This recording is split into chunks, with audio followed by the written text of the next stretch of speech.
Niger suffered more than us from what is happening, and they are our brothers and sisters. It is time for us to lift measure which was not intended to last brutally long.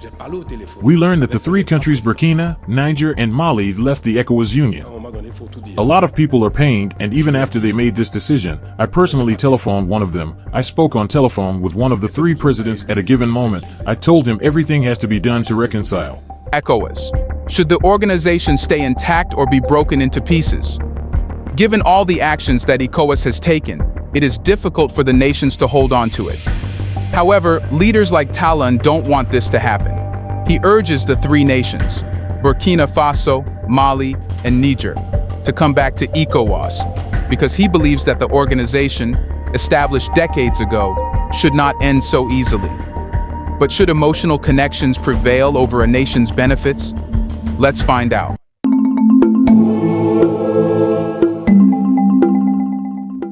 There is a crisis going on in African nations, over three nations, Burkina Faso, Mali, and Niger, leaving ECOWAS. Benin's president has shown up to talk about the crisis. So, how is President Talon addressing the crisis? In response to the crisis, President Talon emerges as a leader with a clear vision and strategic insight. He begins by acknowledging the region's challenges, setting the stage for a comprehensive response. Talon does not shy away from the complexities, instead delving into the complexities of the issues at hand. This approach showcases his understanding of the gravity of the situation and lays the foundation for a leader who is not afraid to confront challenges head-on. President Talon's swift response is indicative of his proactive leadership style. Rather than waiting for the crisis to unfold, he takes immediate action, signaling to his constituents and the international community that he is at the forefront of managing the situation. This proactive stance is not just a reaction, but a deliberate move to steer the narrative and guide the region through turbulent times. Furthermore, Talon's keen awareness of the issues demonstrates a well-informed leader capable of navigating complexities. He provides a fine understanding of the challenges, setting him apart as a leader who grasps the crisis's root causes and potential consequences. This awareness becomes a crucial asset as he formulates strategies to address the issues, showcasing his ability to think strategically in the face of adversity. What is President Talon's perspective on ECOWAS's role? President Talon's recent statements shed light on a visionary perspective regarding the ECOWAS role beyond its leadership commission.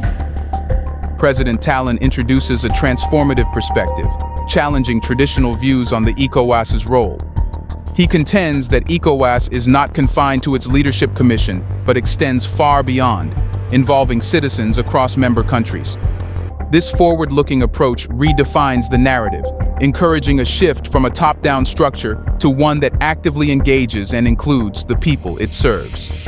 Talon's visionary perspective departs from the conventional understanding of regional organizations. He underscores the importance of democratizing the decision-making process by emphasizing the need for citizen involvement. In doing so, he aligns ECOWAS with the broader aspirations of the people it represents, moving from a bureaucratic model to a more inclusive and participatory framework. The call for citizen engagement resonates with a broader theme of democratization and empowerment.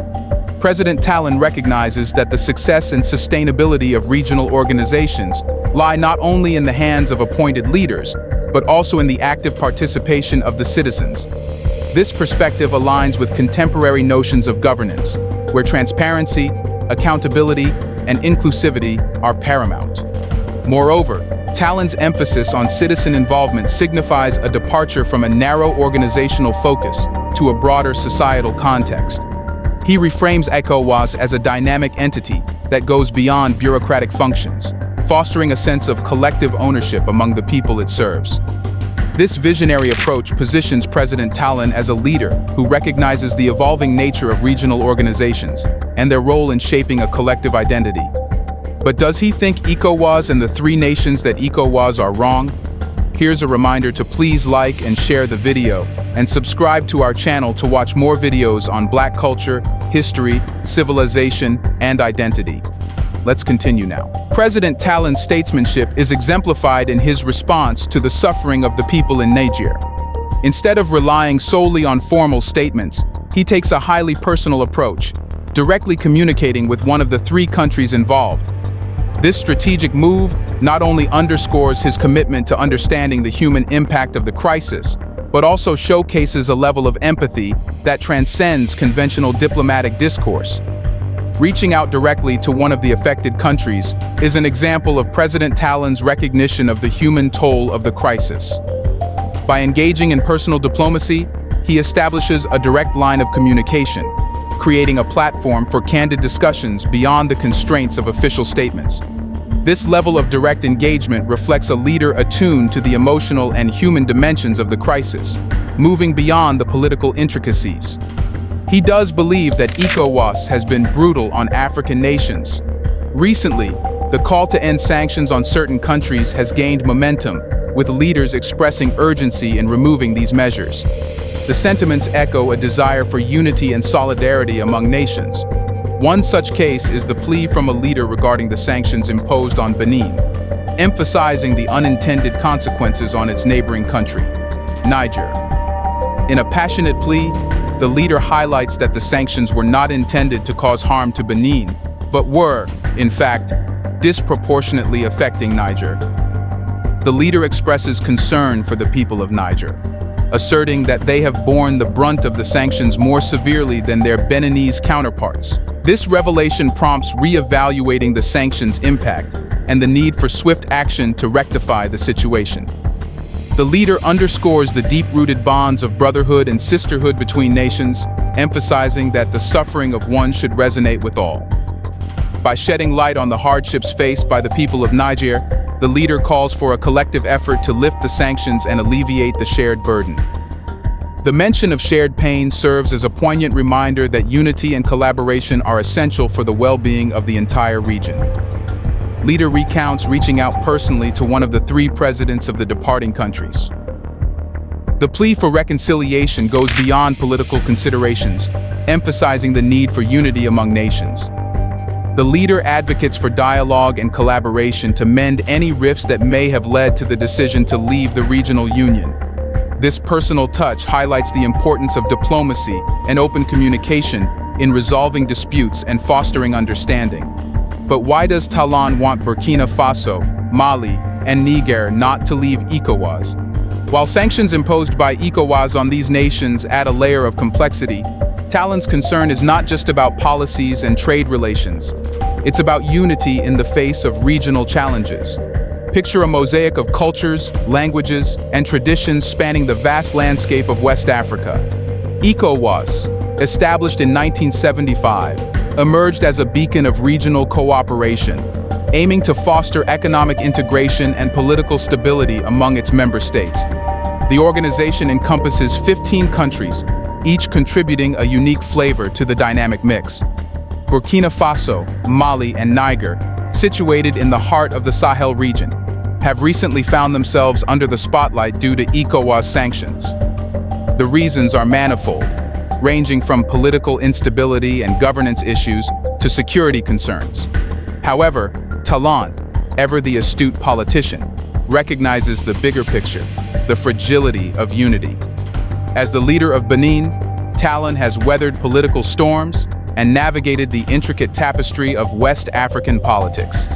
His vision goes beyond the immediate sanctions, focusing on the broader narrative of unity and collective strength in facing challenges. In a region marred by conflicts, terrorism, and economic disparities, ECOWAS represents a bastion of hope. Talon believes that the departure of Burkina Faso, Mali, and Niger could set a dangerous precedent, unraveling the very fabric that has held West Africa together through thick and thin. At the heart of the matter lie the sanctions imposed by ECOWAS on Burkina Faso, Mali, and Niger. These measures, from economic restrictions to diplomatic isolation, respond to perceived transgressions, political instability, human rights concerns, or security issues. Talon, however, recognizes the dual-edged nature of sanctions. While they aim to correct the course of the affected nations, there is a risk of exacerbating existing challenges and deepening the rift within ECOWAS. The Sahel region, where Burkina Faso, Mali, and Niger reside, faces challenges, from the spread of jihadist groups to climate change-induced crises. Talon's plea for unity is not merely a political action. It's a recognition of the shared struggles that bind West African nations together. The threat of terrorism and the struggle for resources demand a collective response. Talon argues that ECOWAS should unite against these challenges by pooling resources, intelligence, and diplomatic efforts. In his eyes, the departure of any member weakens the regional front, making it easier for external threats to exploit divisions. While the sanctions wielded by ECOWAS are a powerful tool, Talon acknowledges the web of economic interdependence that sustains the region. Trade, investment, and shared resources have been the lifeblood of West African nations, fostering growth and development. Burkina Faso, Mali, and Niger, with their unique economic contributions, are integral to this interdependence. Talon argues that the departure of these nations could disrupt the delicate balance, leading to economic ripples that may affect the entire region. His plea for unity is not just political, it's an economic survival strategy. As Talon advocates for preserving ECOWAS unity, he warns about the potential domino effect. If Burkina Faso, Mali, and Niger choose to exit the organization, it could set off a chain reaction, with other nations contemplating a similar path. The fragile peace maintained through years of diplomatic efforts could crumble, leaving West Africa vulnerable to internal and external pressures. Talon's concern is not just for his nation, but for the collective strength that ECOWAS represents in the face of adversity. But does unity matter when some external forces control the organizations? The call for unity within the economic community of West African states, ECOWAS, by Benin's president Patrice Talon, confronts a paradox. The departure of Mali, Niger, and Burkina Faso from ECOWAS reflects a growing sentiment among some member states that external forces control the organization. This raises a critical question. Can an organization subject to external influence foster unity? Talon's plea for cohesion within ECOWAS demands a nuanced examination of the complex dynamics at play. Mali, Niger, and Burkina Faso's decision to exit ECOWAS is rooted in their perception that the organization is subject to undue external influence. The idea that forces outside the region make decisions affecting West African nations challenges the very essence of ECOWAS as a self-governing regional entity. External forces can take various forms: geopolitical interests, foreign policies of powerful nations, or international financial institutions. The fear is that these forces may shape ECOWAS policies to serve their interests rather than those of the West African nations it is meant to represent. Talon's call for unity within ECOWAS carries a weighty dilemma. Can an organization perceived to be under the sway of external forces genuinely promote unity among its member states? The concerns raised by Mali, Niger, and Burkina Faso suggest a deeper issue: the potential compromise of the organization's autonomy and its ability to act in the best interests of West Africa. In this context, unity becomes a complex dance between the desire for regional cooperation and the need to assert sovereignty. Talon's advocacy for unity must grapple with the real perception that ECOWAS may not be an impartial platform for collective decision-making. Mali, Niger, and Burkina Faso's exit from ECOWAS is, in essence, a quest for autonomy. The belief that decisions about their region should be made by those directly affected is a fundamental tenet of self-determination. The struggle against external forces aims to reclaim agency and ensure that the destinies of West African nations are shaped by their leaders, not external puppeteers. As Talon urges nations to remain within ECOWAS, he faces the challenge of addressing the concerns raised by Mali, Niger, and Burkina Faso. Balancing the need for unity with the demand for autonomy is delicate. It requires a reassessment of the power dynamics within ECOWAS, ensuring that external interests do not dictate decisions, but emerge from genuine collaboration among member states. Transparency becomes a cornerstone in rebuilding trust within ECOWAS. Talon must advocate for governance structures that are open, accountable, and reflective of the diverse needs of West African nations. A commitment to transparency addresses the concerns of those contemplating exit and lays the foundation for a united and self-governing ECOWAS. Talon's vision for unity within ECOWAS requires a united front against external forces. Rather than succumbing to the challenges posed by external influence, member states must collaborate to assert their autonomy and safeguard the organization's independence. The struggle against external forces becomes a shared work, binding West African nations together to pursue a self-determined future. Now the question arises, should West African nations stay united with the economic community of West African states, ECOWAS, if the organization continues to be pressured by external factors? The answer for now is a resounding no.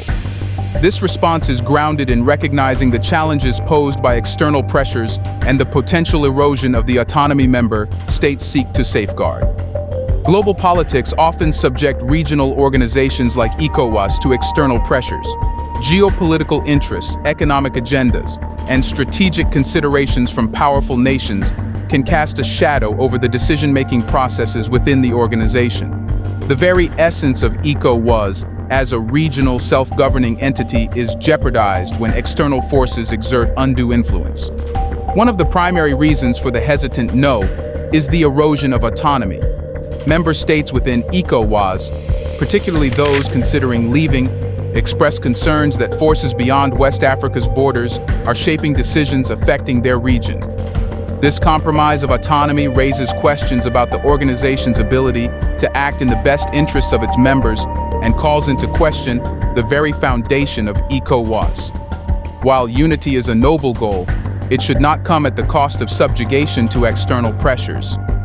The no to staying united with ECOWAS under such circumstances is a defense of the principle that regional alliances must be platforms for collective decision-making driven by the interests and needs of member states. Unity loses its meaning if it becomes a guise for external actors to dictate the course of affairs within the organization.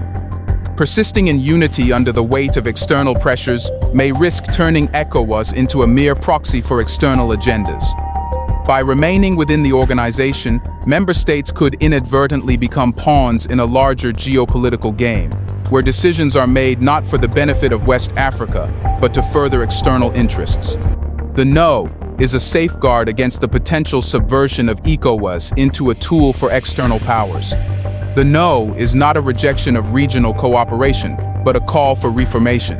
It highlights the urgency for leaders within ECOWAS, including President Patrice Talon, to address the issues of external pressures head-on. Reformation involves fortifying the organization against external influences, establishing transparent governance structures, and ensuring that decisions are made by and for West African nations. West African nations should not succumb to external pressures but assert themselves diplomatically. The no calls for leaders to engage in robust diplomacy, negotiate from positions of strength, and challenge external interference. By doing so, member states can reclaim agency within ECOWAS, safeguarding the organization's autonomy and preserving its role as a genuine advocate for regional interests. Ultimately, the no is rooted in the desire to preserve the spirit of ECOWAS as a regional alliance built on cooperation, mutual respect, and shared goals. If external pressures persist unchecked, the organization risks losing its identity and becoming a mere shell of what it was intended to be. The no is a plea to uphold the principles that underpin ECOWAS, ensuring it remains a beacon of regional unity rather than a casualty of external actions. Knowing all this, why does Talon want the three nations to return? The quest for unity within the economic community of West African states, ECOWAS, transcends mere political strategy for leaders like Benin's president, Patrice Talon. His ardent desire for Burkina Faso, Mali, and Niger to return to the fold of ECOWAS is driven by a deep emotional attachment to the vision of a united Africa. Despite the challenges and external pressures, Talon's plea highlights a commitment to preserving an organization's legacy that, though it may have faltered, still holds the promise of collective benefits for the entire continent.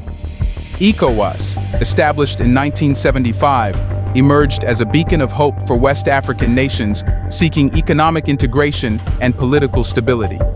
Its creation marked a historic moment, reflecting the aspirations of leaders who envisioned a united Africa free from colonial legacies. Like many regional leaders, Talon is emotionally connected to the idea that ECOWAS represents a collective dream that transcends individual nations. The call for Burkina Faso, Mali, and Niger to return to ECOWAS is rooted in the ethos of Pan-Africanism. Talon's emotional plea is fueled by a shared vision of a united continent where nations collaborate for the greater good. The breaking of ECOWAS is not just a political setback for Talon. It represents a fracture in the collective dream of a united Africa that transcends borders and fosters mutual support. ECOWAS, despite its challenges, embodies a sense of nostalgia for unity among African nations. Talon and leaders like him reflect on the founding ideals of the organization, where the collective pursuit of prosperity and stability took precedence over individual interests. The emotional plea for Burkina Faso, Mali, and Niger to return is a yearning for a return to those foundational principles that once brought West African nations together. For leaders like Talon, the potential departure of Burkina Faso, Mali, and Niger represents an unfinished story. ECOWAS, despite its achievements, remains a work in progress. Talon envisions a future where the organization evolves, learns from its challenges, and continues to shape the destiny of West African nations. The emotional plea is an appeal for these nations to be a part of the ongoing narrative, contributing to the collective story of progress and unity. Beyond sentiment, Talon recognizes the tangible benefits that ECOWAS can bring to member states. Economic integration, shared resources, and collaborative efforts in security and healthcare are part of ECOWAS's promise. Talon's call for the return of Burkina Faso, Mali, and Niger is grounded in the belief that the organization, when functioning optimally, can usher in an era of prosperity for the entire region. ECOWAS, despite its challenges, stands as a symbol of African resilience. Talon's plea reflects a belief that the organization can overcome obstacles, learn from setbacks, and emerge stronger. The emotional attachment to ECOWAS is a testament to the resilience of leaders who see beyond the immediate difficulties, holding on to the belief that a united Africa can weather any storm. But for the good of nations, sometimes it is good to let go. Do you think it is good to let go of such organizations? What would happen if the nations didn't hold on to ECOWAS? Let us know in the comment section. Should emotional connection win, or does a nation benefit? Do you want to watch more videos like this one? If yes, subscribe to our channel and press the bell icon next to it. We have decided to bring videos on something nobody talks about: the Black culture, civilization, history, and evidence about how glorious Blacks have been. Thanks for watching, and until the next video, stay tuned.